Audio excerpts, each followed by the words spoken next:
कुछ लोग होते हैं जो तरक्की कितनी ही कर लें लेकिन अपनी मिट्टी का कर्ज उतारना नहीं भूलते। जोहो कॉर्पोरेशन के फाउंडर श्रीधर वेम्बू का अमेरिका में सब कुछ बढ़िया चल रहा था, बिजनेस चमक रहा था, कंपनी चल पड़ी थी। चाहते तो अमेरिका में ऐश और आराम के साथ जोहो चलाते रहते, लेकिन उन्हें तो कुछ और ही धुन सवार थी।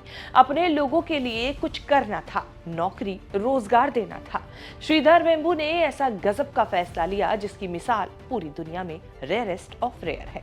एक दिन अमेरिका छोड़कर भारत लौट आए। भारत में भी आकर दिल्ली, मुंबई या बैंगलोर में नहीं, बल्कि तमिलनाडु के चेन्नई के माथल मापराई गांव में आकर बस गए। गांव में हजारों करोड़ की कंपनी का ऑफिस खोल दिया, 500 लोगों को रोजगार मिल गया। श्रीधर वेम्बू की कहानी गांव से अमेरिका पहुंचने या अमेरिका से गांव लौटने और अरबपति बनने के साथ अरबपति बनकर डाउन टू अर्थ रहने की है। जितनी चर्चा जोहो की नहीं होती, उससे कहीं ज्यादा हजारों करोड़ की कंपनी के मालिक की सादगी की होती है। लग्जरी कार तो छोड़िए, किसी कार से भी नहीं चलते, इलेक्ट्रिकल 3 व्हीलर या फिर अपनी साइकिल से चलते नजर आते हैं।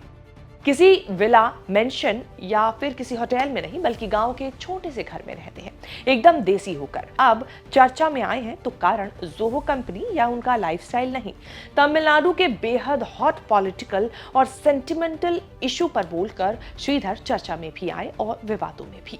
इसीलिए हमारे शो के चर्चित चेहरा बने हैं दुनिया की सबसे बड़ी कंपनी जोहो के मालिक श्रीधर वेम्बू। कंट्रोवर्सी से दूर रहने वाले श्रीधर ने तमिलनाडु की सरकार सीएम स्टालिन से पंगा ले लिया है। डीएमके ने श्रीधर वेम्बू के खिलाफ मोर्चा खोल दिया है। तमिलनाडु में हिंदी को लेकर बड़ी कंट्रोवर्सी चल रही है। सीएम स्टालिन को हरगिज मंजूर नहीं कि उनके स्कूलों के बच्चे तमिल इंग्लिश के साथ हिंदी पढ़े। केंद्र की मोदी सरकार ने हिंदी के लिए पूरा प्रेशर बनाया हुआ है। श्रीधर सरकार की पॉलिसी से उलट हिंदी पढ़ने पढ़ाने की वकालत कर दी तो हंगामा मच गया। श्रीधर ने सोशल मीडिया प्लेटफॉर्म एक्स पर लिखा, जोहो भारत में तेजी से बढ़ रहा है।